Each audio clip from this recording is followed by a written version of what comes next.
They say an empire never truly dies in a single day. It unravels quietly, in whispers behind closed doors, in corridors once built for triumph, in the silences between parades. Trantor, the capital of 1,000,000 worlds, was the greatest city humanity ever built, and the last to understand its own fragility. From orbit, it shimmered like a mirror to the stars, its continents buried beneath layers of steel. Every surface was engineered perfection, every sky an illusion of eternity. And yet, beneath that perfection, something had already begun to rot. Why do empires collapse when they seem untouchable?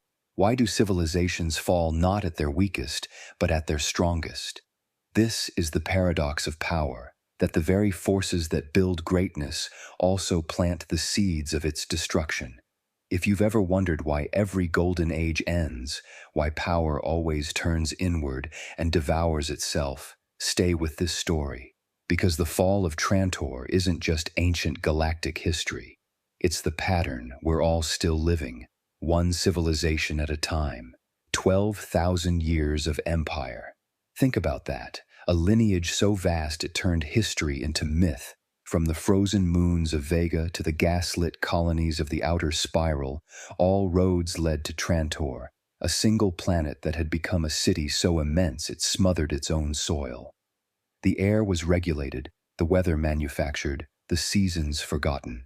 Generations lived and died without ever seeing a horizon. At its peak, Trantor governed 40 million inhabited worlds. It was the brain of a civilization that stretched across the Milky Way. Each district specialized, one for administration, another for agriculture, another for science, another for military command. Billions worked beneath its domes, maintaining the illusion of order. From the upper towers, the emperor's palace glittered like a second sun, golden, geometric, invincible. The bureaucrats below moved with ritual precision. Every act was codified. Every day followed a pattern. To live in Trantor was to serve the machine of empire itself.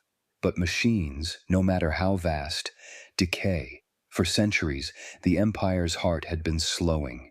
Innovation gave way to tradition. Curiosity surrendered to protocol. In the grand archives, scholars copied the same treatises their ancestors had written, line by line, word for word, too afraid to add a single thought of their own. Progress had become heresy.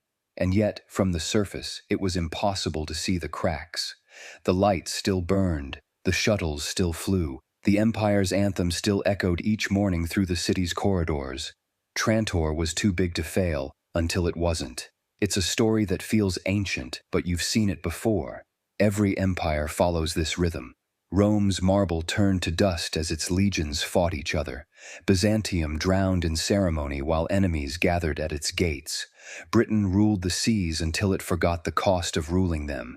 Even now, we live inside digital empires of our own making, vast, intricate, and just as fragile. Every civilization believes it's different. Everyone ends the same way. Imagine standing on Trantor's surface at night. The sky glows with artificial dawn. The hum of power generators never stops. You can feel the vibration through the floor, the heartbeat of a planet made entirely by human hands. But somewhere deep in that endless circuitry, entropy is spreading. Departments double in size while doing half the work. New laws are written to interpret old ones. The average citizen knows more about the emperor's lineage than their own ancestry. The city grows, but its purpose fades. Hari Seldon would later call it mathematically inevitable. But long before the equations, the signs were everywhere, in the empty temples of learning, the hollow speeches of senators, the silence of scientists who once dreamed of stars. Empires don't fall because they are conquered. They fall because they forget why they rose. History doesn't just repeat, it decays. Slowly, elegantly, until the collapse feels like a natural law, and yet the beauty of Trantor was undeniable. The city was a miracle, a living organism of steel and light. Maglev arteries pulsed with transport streams. The underground layers stretched miles deep, housing the machinery that sustained billions. Even decay can look divine when it's wrapped in gold. Tourists from the outer worlds visited in awe, calling it the jewel of civilization. They walked beneath its illuminated ceilings, marveled at its palaces, its archives, its museums. None of them realized they were walking through the fossil of a dying god. The paradox of power isn't just about arrogance, it's about gravity. The same gravity that pulls a civilization upward, ambition, unity, pride, also drags it inward. The greater the empire, the heavier its own weight. Eventually, that weight crushes the core. Trantor's core was knowledge. The empire had once thrived on discovery, exploration, invention, the relentless push toward the unknown. But once it conquered every star worth conquering, what remained? Bureaucracy filled the void. Scientists became clerks. Explorers became administrators. The machinery of empire shifted from creation to maintenance, and maintenance is a slow kind of death. Even the emperor, surrounded by splendor, lived in isolation. Every wall was lined with advisors, every word calculated by protocol. The man who ruled the galaxy ruled nothing of himself. His empire had become a reflection, brilliant but hollow. We like to think collapse is sudden, a war, a rebellion, a single catastrophic event, but collapse begins invisibly. It begins when the stories a civilization tells itself stop being true, when progress becomes nostalgia, when tradition becomes stagnation. Trantor still believed it ruled the stars long after the stars stopped listening, and so the people kept working. They repaired machinery whose purpose they no longer understood. They recited oaths written by long-dead emperors. They believed that as long as the city lights never dimmed, the empire would last forever. But those lights were powered by systems no one alive had built, and when they began to flicker, no one could repair them. It's hard not to see ourselves in them. We too live in an age of towering systems, governments, corporations, networks, each promising permanence. We think our world is too connected to fail, too advanced to forget, too modern to repeat the mistakes of the past. But history doesn't need permission to repeat itself. It only needs time. Because the true law of empires is not strength, it's entropy. Even psychohistory, the science that would one day predict the fall, begins with that law. Every human system, no matter how vast, bends toward disorder. You can delay it, but you can't escape it. Hari Seldon didn't doom the empire. He simply read the numbers already written in its bones. And perhaps that's the real question. If collapse is inevitable, is there any freedom left in knowing it? On Trantor, that question hadn't yet been asked. The city still sang, the palaces still glowed, the people still believed. The empire stood at its peak, which meant its fall had already begun, because every empire reaches a moment it cannot see past. A point where success becomes inertia, where order becomes obsession, where perfection becomes paralysis. And when that moment arrives, collapse isn't a possibility. It's destiny. The story of Trantor is not just about the fall of a civilization. It's about the blindness of greatness, about the quiet hum beneath the noise of progress, a warning that the higher we build, the deeper we must dig to keep the foundation alive. So before the equations, before the crises, before the fire, there was only this, a shining city, proud and eternal, standing at the edge of an invisible cliff. The question was never if it would fall, only when. Trantor was not built overnight. Its foundations stretched back thousands of years, layer upon layer of ambition, conquest, and meticulous design. Every stone, every skyway, every glimmering spire bore witness to the labor of billions, generations who believed in the promise of order, in the dream of an empire that could unify millions of worlds under a single vision. Yet, as history teaches, the taller the tower, the harder the fall. From the earliest days of interstellar unification, the core worlds had dreamed of a city that could encapsulate the entirety of civilization, a place where knowledge, governance, and human ingenuity converged into one colossal organism. The first architects imagined it as a beacon, a nucleus from which light would radiate across the galaxy. Each new generation added layers, a library here, a palace there, a network of transport tunnels that could ferry the pulse of the Empire faster than the speed of thought. By the time the first Galactic Empire reached its zenith, Trantor was more than a city. It was the embodiment of ambition itself. Its surface stretched as far as the eye could see, a mosaic of steel, glass, and stone. Domes reflected the sun like mirrors, and towers pierced clouds that themselves had been artificially maintained. The planet beneath it was long buried, forgotten. Its rivers had been rerouted into vast aqueducts. Its soil, repurposed to sustain the colossal infrastructure. Every inch of Trantor existed to support the machine of empire, and the machine was dazzling. The illusion of stability was near perfect.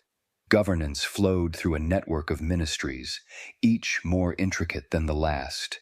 The emperor, seated atop the pinnacle of the palace, seemed untouchable, omniscient. Orders traveled with machine-like precision across the planet. Commerce thrived under imperial protection. Science advanced in carefully curated increments. It was a civilization that had trained itself to believe it could resist time. Yet the cracks were already forming. Great cities cannot maintain perfection indefinitely. The empire's reach had grown faster than its comprehension. The bureaucrats multiplying in the vast halls of administration were not necessarily the brightest minds, but the most obedient. Policy replaced judgment. History was rewritten in real time to fit the image the rulers wished to present. And in that rewriting, the first illusions of stability emerged. From the core outward, worlds reported compliance. Governors transmitted glowing reports. Trade hubs counted profits. Soldiers marched without questioning orders. On the surface, all was perfect. But Trantor's perfection was like a mirror, flawless only until the smallest scratch appears. And the deeper you look, the more it begins to distort. Across the galaxy, this illusion of stability spread. Outer worlds, far from the core, looked toward Trantor as the sun itself, eternal, reliable, guiding. They measured their prosperity against its image and assumed that empire and life were inseparable. But what Trantor projected was control, not truth. It was an empire confident enough to mistake image for reality, and that confidence was the first weight it carried toward collapse. History is not kind to overconfidence. Rome believed its legions could outlast all enemies. Byzantium trusted in its walls, Britain in its navies. Trantor, in its infinite cities and endless bureaucracy, trusted in its systems. Each of these civilizations collapsed not for lack of strength, but because they forgot to question the forces they depended upon. Trantor was no different, and yet, for all its size, the city remained fragile. A single failure in a power core could black out an entire district. A single rebellion on an outer rim colony could ripple through supply chains, unnoticed until it became a crisis. Trantor's strength, its scale, was also its vulnerability. The more perfect the system appeared, the more it depended on perfection continuing. And perfection is fleeting. Even as emissaries and historians of distant worlds chronicled Trantor's grandeur, few suspected the truth beneath the gleaming towers. The city's veins of commerce, culture, and governance were overburdened. Each success amplified the weight of responsibility. Each triumph became a brick in a structure that could not be dismantled without catastrophic loss. Stability was not an achievement, it was a burden. A weight that even a galaxy-spanning empire could not hold forever. It is here that the lesson emerges, clear and uncompromising. The higher you climb, the heavier the crown. Trantor's brilliance was undeniable, but brilliance carries a cost. It invites scrutiny, envy, and the quiet corrosion of overconfidence. The first cracks in the facade are almost invisible. A rumor here, a missed report there, a law written twice to correct itself. But these are the threads that unravel everything. As the sun rose over the upper domes of the imperial palace, the city seemed eternal. But eternity is a dangerous illusion. Every empire in history has reached a height where it believes nothing can touch it, and every empire has been wrong. Trantor's golden towers were magnificent, but they were also the stage for the most human of dramas, the relentless tug-of-war between ambition and entropy, pride and decay, vision and the inevitable pull of time. And in that moment, before the first Seldon crisis, before the first whisper of revolt, the seeds of collapse were already taking root. History had written its law, and Trantor, glorious as it was only beginning to feel its weight. The daily hum of Trantor was unlike anything ever experienced on a natural world. From the lowest maintenance tunnels to the soaring heights of the Emperor's palace, the city vibrated with activity. Maglev trains swept through multi-layered highways, producing a low, resonant drone that never ceased. Air purification systems hissed in unison, delivering climate-controlled comfort to billions of inhabitants. In the libraries, the soft whisper of automated scroll transcribers created a constant symphony of quiet industry. Even the markets had their rhythm, merchants chanting, the clatter of trade droids, the muted thrum of anti-grav lifts ferrying goods from district to district. Walking through the central bureaucratic spires, one could feel the pulse of civilization itself. The scent of ozone from countless energy conduits mingled with the faint tang of recycled air. Food synthesizers hummed in communal kitchens, a smell of nutrient paste masking the olfactory vacuum of artificiality. Everywhere, there was sound and motion, yet a kind of lifelessness pervaded it. Perfection, in this case, carried the subtle stench of monotony. To live in Trantor was to live in constant awareness of order. Every citizen had a place. Every role was defined. Every minute was accounted for. Even the chaos of millions moving simultaneously felt choreographed, like dancers performing a ballet dictated by bureaucracy. The city thrummed with purpose, but that purpose was measured in compliance, not creativity. The perfection was suffocating, but intoxicating. People could not imagine life outside its meticulously maintained corridors. Philosophically, Trantor poses a question humanity never learns to answer.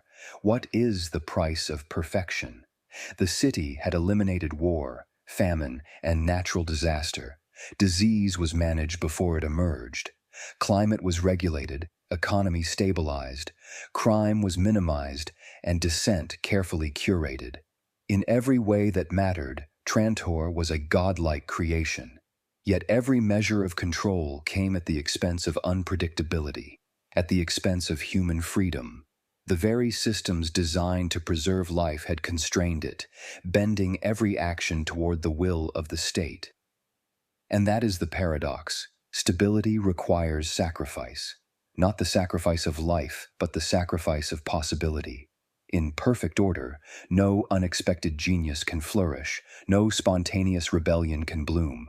Perfection in Trantor was a gilded cage, beautiful from above but suffocating from within. Every citizen, knowingly or not, became a cog in a machine that valued efficiency over inspiration. The modern mind can recognize the pattern. In corporations, in sprawling urban centers, even in digital networks, the same paradox exists. The larger and more efficient a system becomes, the less room there is for the unpredictable spark that generates true progress. Systems of control create dependence.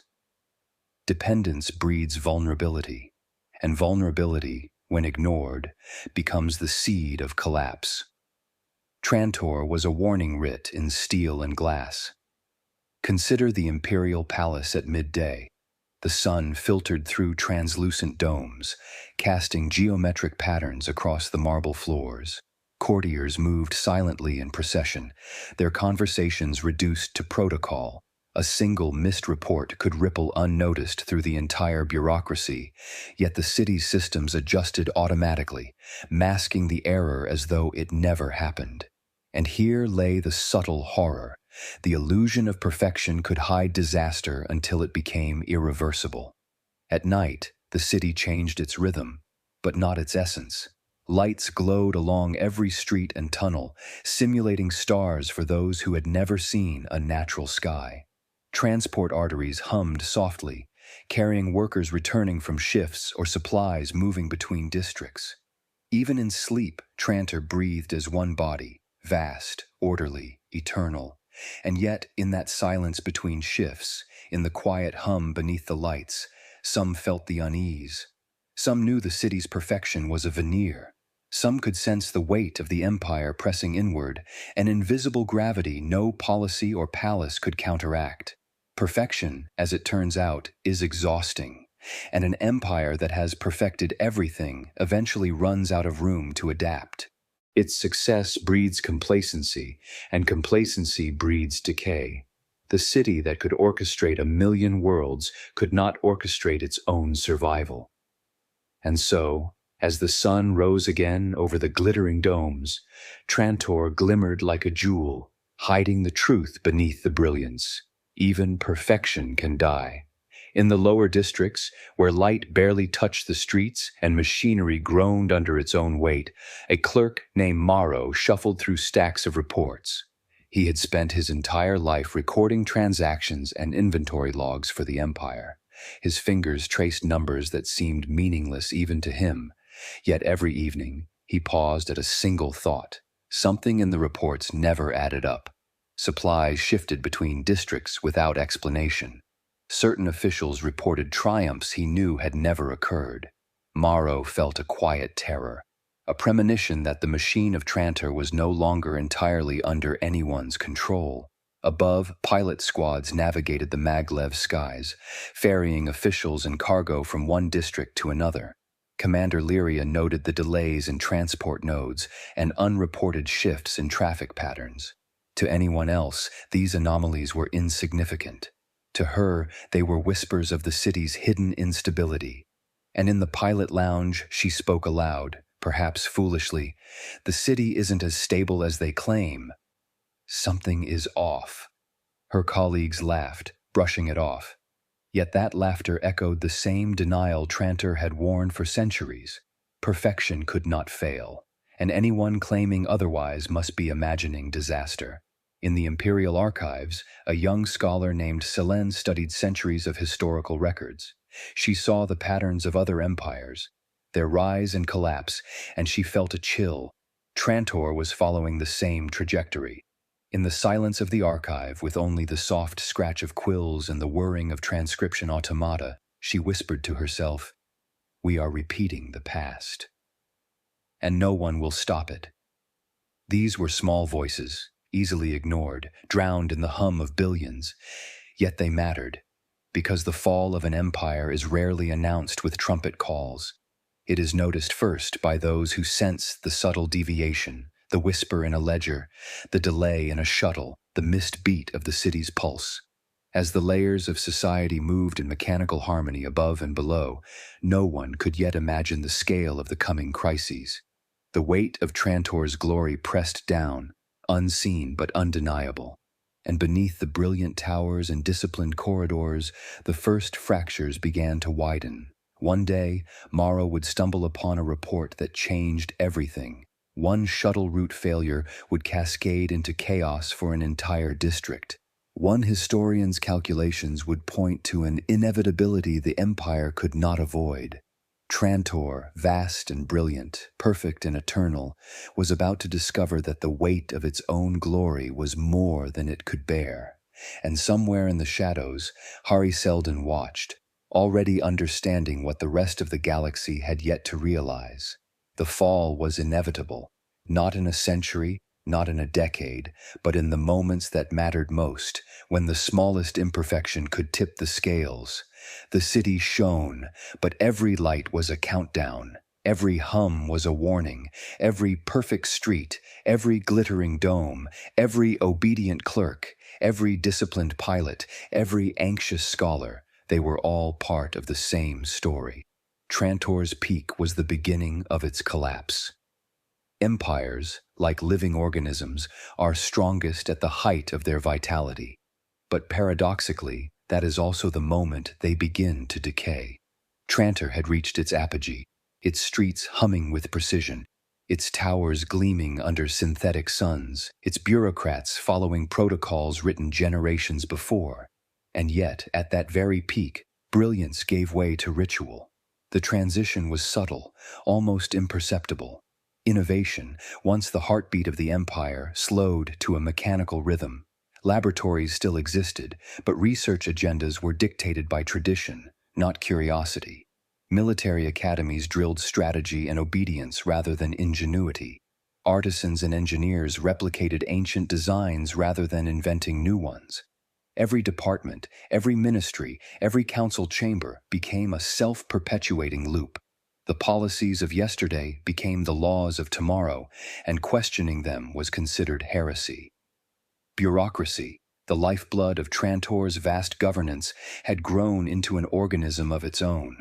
Ministries monitored other ministries, each reporting to higher offices, creating endless chains of validation that replaced judgment with procedure. Orders could take weeks to be approved, not because of complexity, but because complexity had become the measure of control. The system no longer existed to serve the empire. The empire existed to sustain the system. History had repeated this pattern countless times. The Roman Senate had once debated the merits of conquest and law. In its later years, it debated etiquette and ceremony while the barbarians advanced at the gates. Byzantium, at its pinnacle, prioritized pageantry over pragmatism, elaborate rituals masking the erosion of military readiness. Trantor was no different. Ritual replaced creativity. Appearances replaced results. Yet from a distance, the city seemed impeccable. Commerce flowed like clockwork. Transports never missed a schedule. Law enforcement moved with eerie precision. Citizens were productive, disciplined, and loyal. From orbit, the planet shimmered as if nothing could touch it. And this illusion of perfection is what allowed decay to progress unnoticed. The greater the display of control, the easier it is to ignore the erosion beneath. Even trade, once a source of dynamism, became a formality. Merchants followed schedules and quotas rather than seeking opportunity. The great spaceports, hubs of innovation and exchange in the early days of colonization, had become stages for ritualized transactions. Ideas no longer traveled faster than commerce. They followed it obediently, waiting for approval. The pulse of invention was quieted, replaced by the predictable rhythms of maintenance. And in that quiet, the engines of decay turned. Without opposition, the bureaucracy began to consume itself. Departments grew in size while doing less work. Officials gained influence by adhering to procedure rather than demonstrating skill. Ambition became measured in titles and ceremonial precedence, not in tangible achievement. Every success reinforced the system. Every mistake was absorbed into endless forms and reports. Trantor's brilliance was now bound by its own momentum, and momentum is not always a friend to life. Across the galaxy, outer worlds sensed the change, though they could not articulate it. Governors reported that innovations from the core no longer trickled outward. Cultural advancements stagnated. Star systems once eager to embrace new technologies now mirrored the cautious, measured approach of Trantor's central bureaucracy. The machine was becoming self-preserving, and preservation is the first stage of decay. History does not record the moment an empire dies in a single flash. Collapse is a slow erosion, a patient predator waiting for the cracks to deepen. Trantor's decay followed a pattern seen in civilizations across human history. Ritualized governance replaces creativity. Centralized control becomes rigidity. Efficiency is mistaken for security, and the people's spirit, the ultimate source of vitality, is suffocated. And yet, the city remained magnificent. Its towers still glittered. Its transport arteries still pulsed with life. The empire seemed eternal, but the illusion had weight, and every weight carries a strain. Every day, the machinery of governance operated under conditions it could no longer adapt to. Every ritualized protocol added friction to the movement of the empire. Every decree reinforced inertia. Even the emperor, ensconced in layers of advisors and protocol, failed to recognize the silent erosion. He measured the empire in order and compliance, not vitality. He trusted the appearances of perfection, unaware that perfection without flexibility is fragile. The stage was set. Trantor's engine of decay had become its own master, and so from the core to the furthest colonies, the subtle signs were already present. Innovation stalled, curiosity was discouraged, compliance became the highest virtue. The empire that had once inspired awe now depended on obedience alone. And obedience, while orderly, cannot sustain life indefinitely. Walking through Trantor's central corridors, one could feel the pulse of a city grown silent in its own perfection. The sound of footfalls echoed across polished floors. Air purification systems hummed quietly, masking the faint metallic tang of recycled air. In the great halls of governance, massive crystal panels reflected the glow of synthetic suns, while civil servants executed their routines with almost mechanical precision. Every desk was stacked with reports, every corridor a labyrinth of formality. The corridors of power were quiet, not because the city was calm, but because it had forgotten the necessity of dialogue. Discussion had been replaced by procedure, and debate had been replaced by compliance. In these halls, brilliance could not thrive. Only ritual could survive. Every action was validated multiple times, each protocol a chain designed to prevent error, but in doing so, it suppressed ingenuity. A senator walking these halls would feel a sense of unease, the subtle impression that all the city's brilliance was a mask. Each step produced an echo of inevitability. The empire would continue in appearance, but its capacity to innovate had already slipped beyond recall. These were not failures that could be observed on any single day. They were fractures forming slowly, imperceptibly, in the very architecture of governance. Modern parallels are inevitable. Nations today, societies today, corporations today. The more we centralize, the more we automate, the more we rely on rigid hierarchies, the more we lose the spark that makes growth sustainable. Trantor's decay is mirrored in tech monopolies where innovation slows, in governments where bureaucracy outweighs policy, in cities where infrastructure can no longer adapt to the people it serves. Scale without flexibility is the same poison across millennia. Even culture suffered under Trantor's perfection. Theater, music, literature, all were carefully curated, their content screened to maintain decorum. Spontaneity was dangerous. Art became a repetition of what had worked before. And yet, for the casual observer, the city remained dazzling. Its halls were filled with performances, exhibitions, and spectacles, each carefully rehearsed to convey the illusion of vitality. A visitor would never suspect the emptiness beneath. The empire's wealth created a sense of invincibility, which is perhaps the most dangerous illusion of all. People moved through gilded corridors, believing that their civilization could outlast time itself.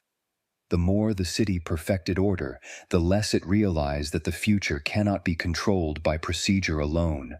The brilliance of the empire had become its own trap. And yet, life persisted. People still walked, still worked, still dreamed in fragments. The hum of machinery, the shuffle of reports, the quiet conversations of bureaucrats all gave the city a pulse. But the pulse was not the heartbeat of innovation. It was the heartbeat of maintenance.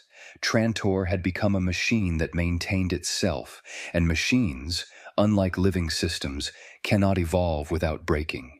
Entropy is patient. It does not rush. It waits in the spaces that humans ignore. It thrives in perfection, for perfection suppresses vigilance. And so, within Trantor's seemingly flawless structures, decay advanced unnoticed. The silence of the corridors of power was not peace. It was the sound of collapse rehearsing itself. In a dimly lit chamber of the Imperial Archives, historian Callan sifted through centuries of records. He saw the same patterns repeating over and over, empires that rose on ingenuity, then stagnated under ritual, only to collapse when their scale made adaptation impossible. Callan knew Trantor was on that same path. He tried to voice his warnings, but the bureaucracy muffled his words. Reports he submitted were routed into endless chains of approval. Nothing changed, and yet he could feel the weight of inevitability pressing down, silent but constant. Meanwhile, Senator Alara strode through the palatial halls, attending ceremony after ceremony. Each ritual reinforced the illusion of stability, and each ritual reminded her that power no longer resided in capability, but in protocol. She watched as brilliant colleagues became shadows, their creativity stifled by a system that rewarded repetition over ingenuity. Alara wondered how long it would take before the cracks became visible to the public, before the illusion fractured beyond repair. Far on the outer rim, a child named Ryan stared at the horizon of his mining colony, looking up at the distant gleam of Trantor. Stories of the city's glory had reached him through official channels, tales of light, order, and invincibility. But in his daily life, he saw shortages, delayed shipments, and communication failures. The legends did not match reality.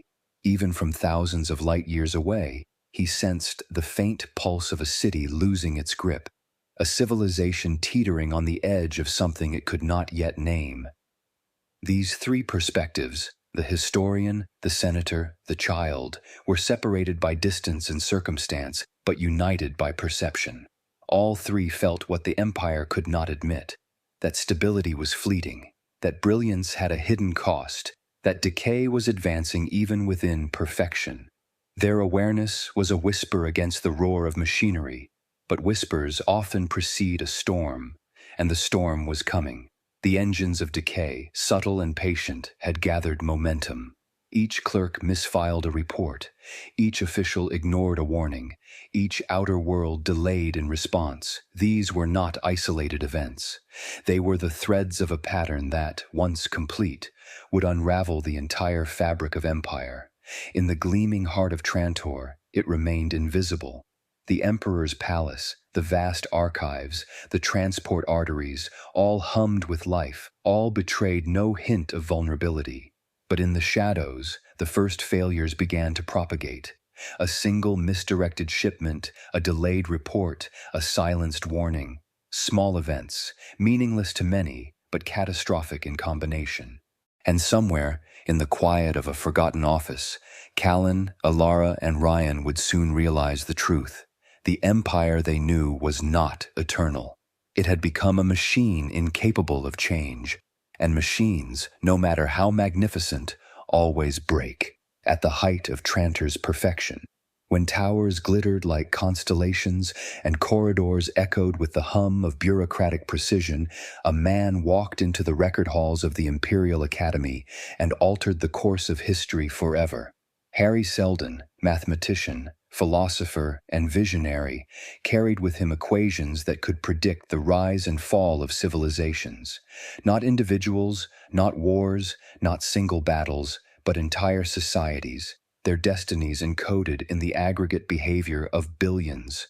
Psychohistory, he called it, the science that could see patterns invisible to ordinary minds. At first, the Academy dismissed him. How could the future of a galaxy-spanning empire be reduced to math? How could one man foresee the collapse of a system so vast, so ordered, so assured? Yet Seldon persisted, presenting proofs that stretched across centuries, probabilities calculated to reveal the inevitable. The empire, he explained, was doomed. Trantor's brilliance could not forestall decay. Bureaucracy, ritual, perfection, all were engines of entropy. Collapse was not a question of strength, but of inevitability. The reaction was predictably skeptical. Emperors do not bow to equations. Senators do not tremble at probability distributions. Citizens do not change behavior because of charts and forecasts. And yet, Seldon's conclusions were undeniable. He mapped trajectories spanning millennia, showing that the empire, left to its own devices, would crumble into 30,000 years of chaos, a galactic dark age of staggering duration. And then he proposed a solution: The Seldon Plan. It was audacious, terrifying in its scope. If the Empire could not be saved, humanity itself could still be guided. Two foundations, placed at opposite ends of the galaxy, could preserve knowledge, foster innovation, and guide civilization toward rebirth. One would be visible, the other secret. Together, they would shorten the period of darkness from 30 millennia to just 1,000 years. For the first time, the Empire's trajectory was not just predicted, it could be steered, indirectly, invisibly, like a river guided through hidden channels. But the plan required patience, sacrifice, and faith in mathematics over instinct. It required understanding that no single person or ruler could control the outcome. Only the laws of mass human behavior, properly understood, could be trusted. Seldon's work was not mere prophecy, it was architecture. He was building a scaffolding for the future, one that would survive the collapse he knew was inevitable. And yet, he faced opposition. For those who believed in the Empire's invincibility, Seldon's conclusions were heresy. For those who thrived on ritual and bureaucracy, his plan was incomprehensible. For those who believed in destiny as divine rather than mathematical, Seldon was a dangerous anomaly. History is rarely kind to anomalies. Galileo challenged the heavens and faced imprisonment. Socrates questioned the city-state and drank the hemlock. Seldon challenged the greatest empire humanity had ever built, and he did so not with armies, but with thought. And in the halls of Trantor, that thought was a spark in a forest of ordered machinery.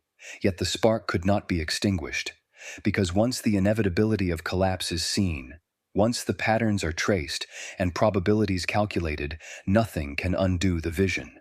The Empire, vast and confident, could continue its rituals, but the mathematics had already spoken. Entropy had a schedule, and Trantor was running behind it.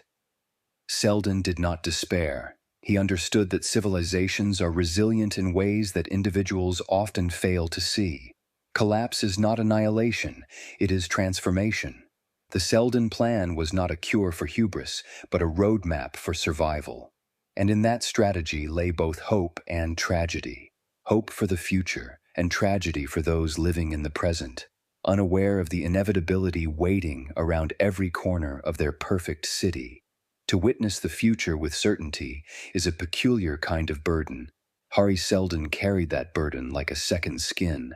Each morning he walked the streets of Trantor, feeling the hum of machinery beneath his feet, hearing the steady pulse of maglev transport streams, smelling the faint tang of recycled air mixed with the aroma of synthetic food. Everywhere he looked, citizens moved in harmony with the Empire's protocols, oblivious to the patterns unfolding beneath them. Seldon understood the price of his knowledge. To see the collapse and know it cannot be stopped is to bear a silent grief, magnified by the seeming perfection around you. The lights of Trantor glimmered like stars in an artificial sky, yet every glimmer was a countdown. The hum of energy cores was not life, it was inertia. The city was alive only in appearance, but beneath that life was the inescapable pull of entropy. And yet, Seldon could not intervene directly. To do so would disrupt the statistical certainty upon which the plan depended. Humanity could not be forced, it must be guided. The tension of knowing and restraining, of predicting but not acting, is a sensation few can imagine. It is the paradox of foresight, absolute clarity paired with impotence at the individual level. The universe does not respond to morality, only to mathematics. Modern parallels are unsettling. Today, vast data sets allow predictions of economic collapse, social unrest, even disease spread. Algorithms can forecast behavior with frightening accuracy, and yet, knowing the outcome rarely means controlling it. Like Seldon, we can perceive probability, but cannot always intervene without unintended consequences. Predictive power is both a gift and a torment. In Trantor, Seldon moved through corridors of power with this weight on his shoulders. The courts, the ministries, the emperor's advisors all regarded him with suspicion or disbelief, yet he spoke, calculated, and left traces in the data, subtle nudges that would steer humanity over millennia. It was a quiet war waged with intellect, not weapons. A war whose victories would only be celebrated by those not yet born. Even the air in the academy felt charged with anticipation and dread. Seldon often paused near the observation decks, looking down on the ceaseless activity below. He could see the endless procession of transport vehicles, the meticulous routines of clerks and administrators, the measured cadence of daily life, and behind it all, the invisible pull of inevitable collapse. There is a strange poetry in witnessing inevitability.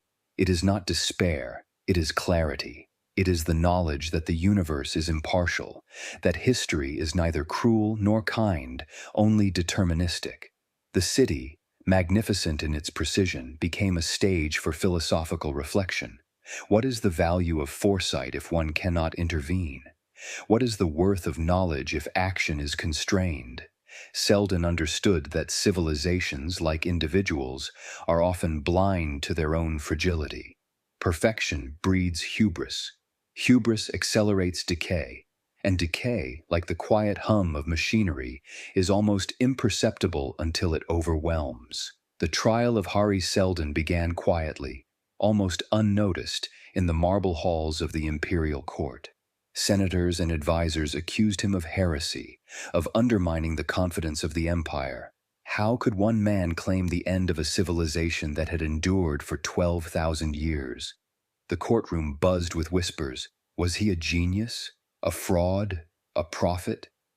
The weight of doubt pressed upon him, but Seldon remained serene, knowing the laws of mass human behavior did not require belief, only acknowledgement of patterns. Meanwhile, whispers of rebellion flickered across the city. Small groups of scholars and dissidents, having glimpsed cracks in Trantor's perfection, began questioning their own loyalty to ritual and protocol. They debated quietly in taverns, in back corridors of the academy, and in dimly lit private libraries. Their voices were soft, easily ignored by the machinery of the empire, but they represented the first stirrings of change. Seldon's equations had predicted this turbulence. Anomalies would always appear, the unpredictable outliers that challenge even the most precise statistics.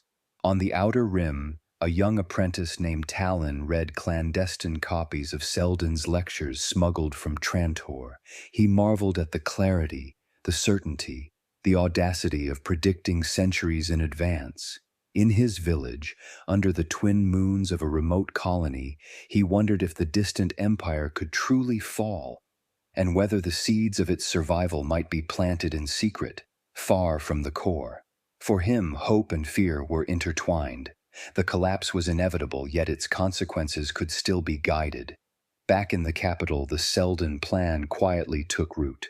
A few trusted students of Seldon began organizing the earliest steps toward the first foundation, collecting knowledge, preserving techniques, cataloging wisdom that would otherwise vanish in centuries of collapse. These acts, small and almost invisible, were the beginning of a project that would outlast Trantor itself. A quiet revolution of intellect, preparing humanity to endure its darkest age. Yet, as these seeds were planted, the empire remained blind. Senators argued over protocol, governors measured success in compliance, and the emperor presided over a city that appeared eternal. And in this ignorance lay the suspense. Every failure in perception, every unnoticed fracture would accelerate the pace of collapse. Every obedient clerk, every loyal pilot, every dutiful scholar was unknowingly part of the stage on which history's greatest transformation would unfold. And somewhere in the shadows, Seldon watched, calculating, anticipating, guiding. Collapse was inevitable. Chaos was approaching, but from chaos he would engineer hope. The first whispers of the foundation echoed softly against the hum of a city that did not yet understand it was dying. The day Trantor fell did not arrive with a single thunderclap. It was measured, inevitable, a slow unspooling of threads that had held the galaxy's greatest empire together for 12 millennia. Economic implosions rippled from the core outward. Trade networks, once the arteries of interstellar wealth, clotted and faltered. Credit systems failed. Stockpiles of energy and resources, carefully managed for centuries, became misallocated or disappeared entirely. Outer worlds no longer received vital shipments of food, water, or manufactured goods. Panic, subtle at first, became contagion. Civil wars erupted like sparks on dry timber. Governors who had once pledged loyalty to the emperor now wielded armies to assert independence. Spaceports, designed for efficiency and cooperation, became battlegrounds. Mercenary fleets, previously employed to secure trade routes, now enforced local dominion. Each rebellion triggered ripples of fear and distrust, spreading through the galaxy faster than the Empire could respond. Systems that had flourished under Trantor's centralized control now splintered into petty conflicts, each fueled by desperation and the collapse of authority. Even in the heart of the capital, the illusion of stability shattered. Administrative offices fell silent as clerks fled or perished in riots. Supply lines broke under the weight of systemic failure. The transport maglevs stuttered, then halted entirely, leaving districts isolated.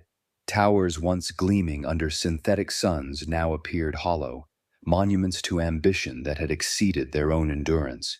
Trantor's vast bureaucracy, so carefully cultivated to maintain order, proved brittle under the weight of chaos.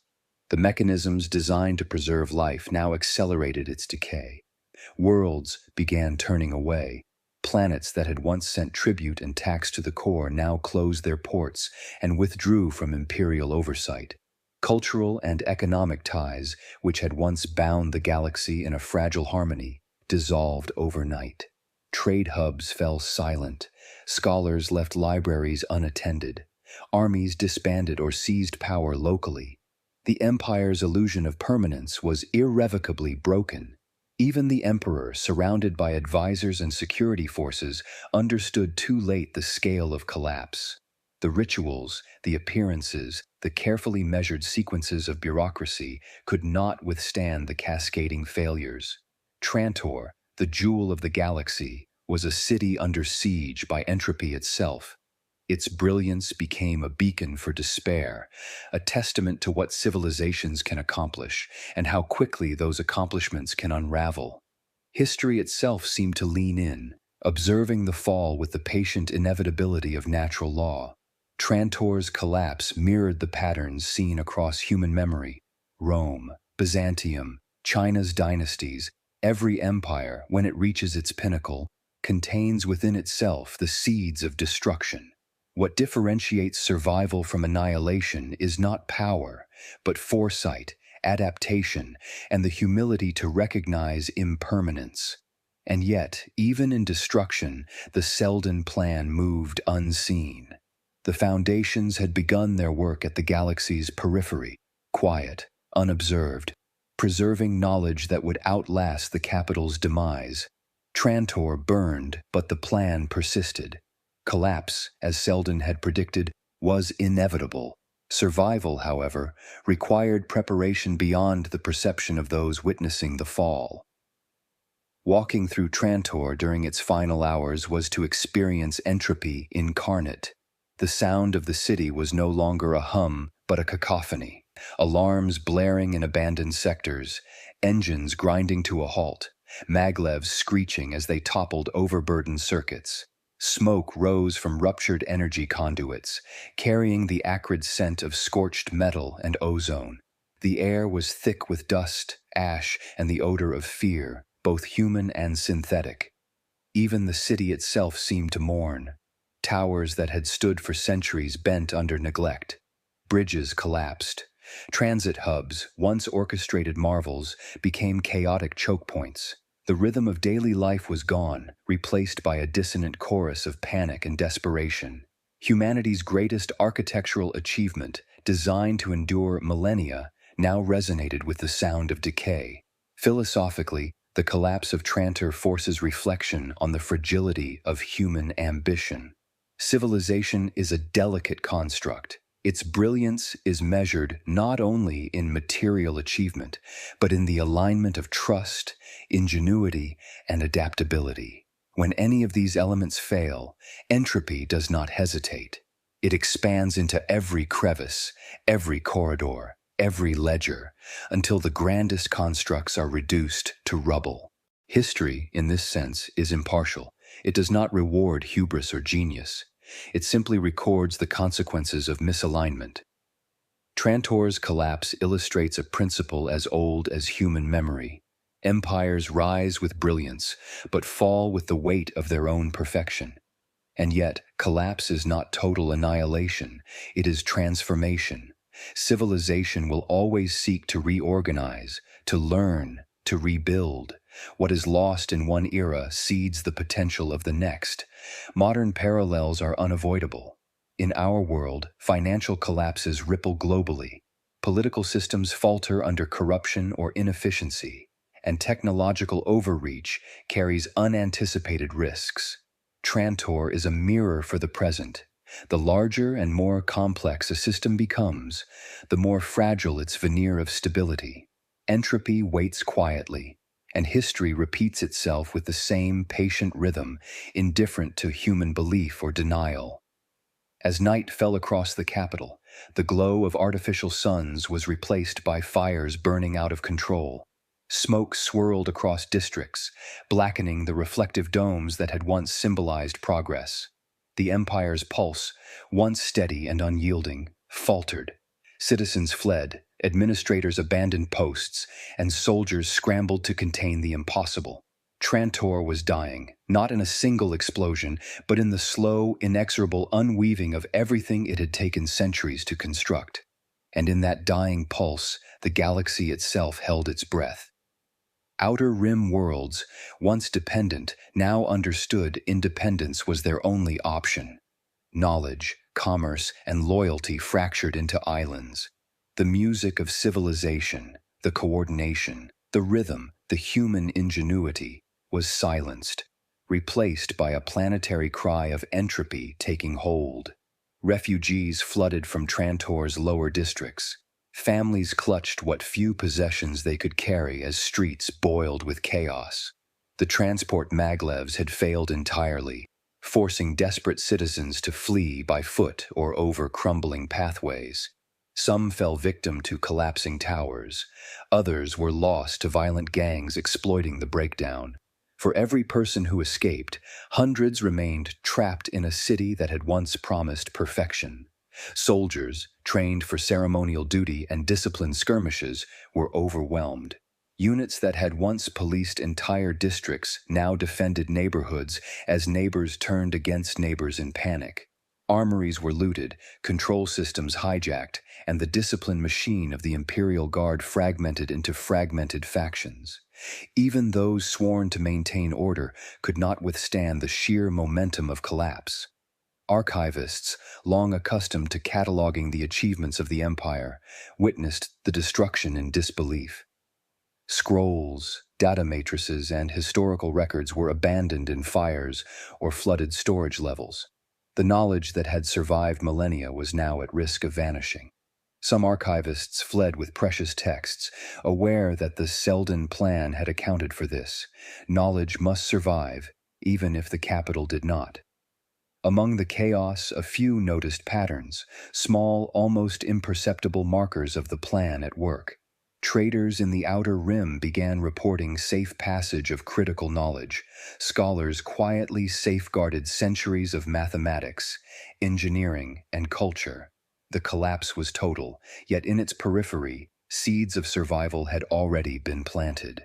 The galaxy would endure, not by empire, but by the foresight of one man who had seen the inevitability decades before. And as Trantor burned, as the upper domes cracked and molten metal spilled into streets, a final reflection emerged. Brilliance, scale, and perfection cannot resist entropy alone. Civilization falls not through a single catastrophe, but through the accumulation of small failures, the quiet erosion of vigilance, and the arrogance of assuming permanence. Yet in the ruins, hope persisted. The foundation would rise. Knowledge would be preserved. Humanity would endure. Trantor's light was extinguished, but the plan endured. And the question remained for the galaxy. Could humanity survive its own grandeur? Could it learn to endure when all empires fall? The skies above Trantor were a riot of fire and ash. Molten metal rained from shattered towers, igniting streets and plazas in orange torrents. The hum of the city, once steady and eternal, had become a death knell. Transport maglevs screeched as they derailed. Communication networks shattered into silence. The pulse of a civilization ceased in an instant measured only by the falling debris. Citizens fled through smoke-choked corridors, their faces streaked with soot and fear. Families clutched whatever they could carry, while others were lost in the chaos, swallowed by collapsing infrastructure or the weight of their own desperation. Soldiers, clerks, merchants, all moved in a frenzied ballet of survival, powerless against the forces that had long been predicted. Trantor, the heart of 12,000 years of imperial might, was a dying giant. Yet amid the ruin, the first whispers of continuity stirred. In hidden archives and distant colonies, scholars safeguarded texts, engineers preserved technology, and traders ensured that knowledge and culture could endure beyond the core's flames. The Seldon plan, imperceptible in the immediate crisis, began to manifest. Collapse was not annihilation. It was the crucible in which the future would be forged. Outer rim worlds, long marginalized, became havens. Refugees brought knowledge, tools, and leadership. Systems once reliant on Trantor's oversight discovered self-reliance, inventiveness, and cooperation. The first foundation, seeded in the outer galaxy, was no longer a theory. It was a living, breathing organism, small but unstoppable, beginning the slow work of shaping civilization from the ashes. In the core, the Emperor watched from his final observation tower as his city crumbled. His advisors had fled or perished. His armies were fragments. Rituals, ceremonies, protocol, all meaningless now. For the first time, power was meaningless, and permanence an illusion. The symbols of control were buried beneath the rubble, the glow of Trantor's domes extinguished forever. History, impartial and relentless, had concluded its verdict. Empires, no matter how vast or brilliant, fall under the weight of their own scale and ambition. What remains is not the grandeur of the past, but the resilience of those who prepare for tomorrow. The foundation rose quietly, almost unnoticed, its strength drawn not from armies or bureaucracy, but from knowledge, foresight, and adaptability. The scent of fire and molten metal clung to the air. Silence fell where once there had been order. And yet, in that silence, there was rhythm, the rhythm of continuity, the heartbeat of survival. The galaxy had been stripped to its bones, but in those bones lay the seed of a new age. The first foundation moved like a shadow across the stars, guided by calculations no human could fully comprehend, steered by the will of probabilities, and protected by the unseen hand of the second foundation. Traders, scholars, and survivors carried knowledge across light years, ensuring that civilization could endure despite the fall of the greatest empire humanity had ever known. And the mule, an anomaly as yet unmanifest, waited in the background of history, a reminder that destiny is never absolute. The Seldon plan was brilliant, precise, and patient, but anomalies exist. Even the most careful calculations cannot fully account for the unpredictability of a single extraordinary mind. Yet in that chaos there was hope. Knowledge survived, ideas persisted, and civilization would rise anew. The collapse of Trantor was both an ending and a beginning. It was proof that empires, no matter how magnificent, are mortal, but that foresight, adaptability, and preparation can shorten the darkness, preserve humanity, and allow light to return faster than expected. And so, amid the smoke, the ash, and the ruins, one truth shone brighter than any tower or dome. Empires fall. But the future is not lost.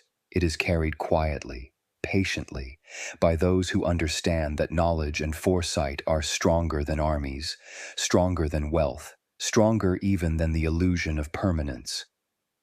The galaxy trembled under the weight of loss, yet in that trembling was the birth of a new order. One day, the stars would shine on civilizations that learned from the mistakes of the core. One day, knowledge would spread faster than collapse, and humanity would endure, no longer bound to the illusion of eternal power. Trantor's fires faded, the core went dark. But beyond the ruins, the first rays of the Foundation's influence began to glow. Civilization was not defeated, it had only changed shape. History's lesson was harsh, but not final. If every empire must fall, can even our own world escape the same fate?